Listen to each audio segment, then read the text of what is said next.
হ্যার পোলারা 3 জন মানুষ চাকরি করে খায়, 3টে সওয়াল 3 জায়গায় চাকরি করে খায়, 2টে মেয়ে আছে, তাদের বিয়ে শাদী দিছে, তারাও খুব সুখী, তারাও ঘুরে দেখে না। এই ব্যক্তিরা আমি আমার বাড়িতে নয় 1.5-2 মাস ধরে আমি পালতেছি। হ্যাঁ ডাক্তারের একটা টিহা লাগে, পয়সা লাগে, তার খানাটা খাওয়া লাগে, তার এই ব্যবস্থা করে কেরা। আমি কি পরের ভাত খাকে তার ব্যবস্থাটা আমি করতে পারি?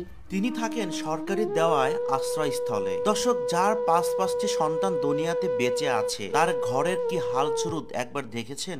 মাঝে মধ্যে ঘরে খাবার না থাকলে পানি তো থাকে, তাই গ্লাস ভরে 2 গ্লাস পানি ডক ডক করে গিলে খেয়ে ফেলে, খাবারের যেন খিদাটা না লাগে। ভাগ্যের নির্মম পরিহাস, ঠিক 15 বছর আগে তার স্ত্রী তাকে রেখে দুনিয়া থেকে চলে গেছে। তারপর থেকে তিনি যেন বড্ড বেশি একা হয়ে গেছে।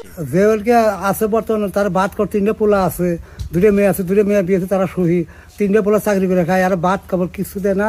এইতে অসহায় বেড়াম মনে করে কোনো বিল লই রাখার না, এই মন বেড়াম হয়েছে আর মনে করে বাউসি, আবার পায়ে সমস্যা, কোনো কিছু তার লড়ার তো নাই।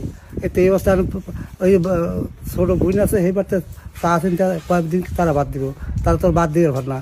হাঁটতে গেলেও ঠিক মতো হাঁটতে পারে না, মাজা বেঁকা হয়ে গেছে, একটু হাঁটলে একটু বসে, আবার বসে আবার একটু হাঁটে। তার 5-5টি সন্তান, তারা হয়তো ভালো জায়গায় থাকে, ভালো জায়গায় ঘুমায়, কিন্তু তিনি যে জায়গায় থাকে, যে জায়গায় ঘুমায়, যেখানে মানুষ থাকার মতো কোনো পরিবেশই নেই।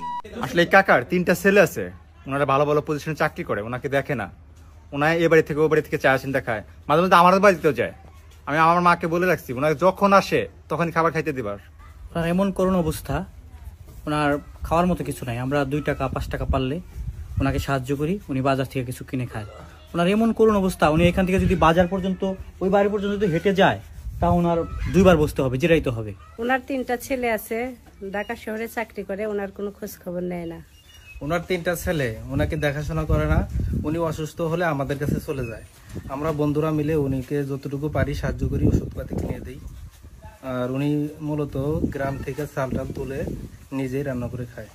ওনার শরীরে প্রচুর পরিমাণ রোগ, ওই প্রসাব করতে গেলে দেখা গেছে ফোটা ফোটা পরে, আর প্রসাবে ইনফেকশন, লিভারেও সমস্যা আছে। আর নামাজ পড়তে গেলে নামাজও পড়তে পারে না, মানে অজু থাকে না, প্রসাবে ফোটা ফোটা পানি পড়ার কারণে কাপড় নষ্ট হয়ে যায়।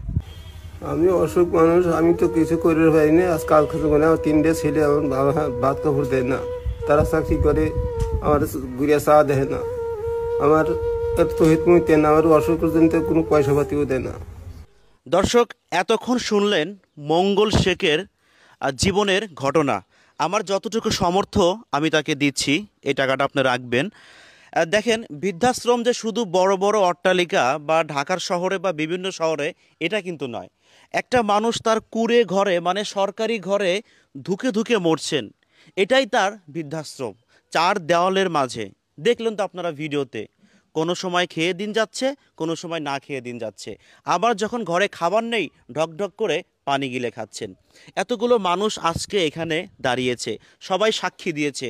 তার 3টা ছেলে 2টা মেয়ে, কেউ এই মানুষটার খোঁজ খবর রাখে না। আমি যদি দেখেন তার চোখের পানি কিন্তু টলমল করছে, তার চোখের পানি টলমল করছে, কেউ তার কোনো খোঁজ খবর রাখে না, 10টা টাকা পর্যন্ত দেয় না।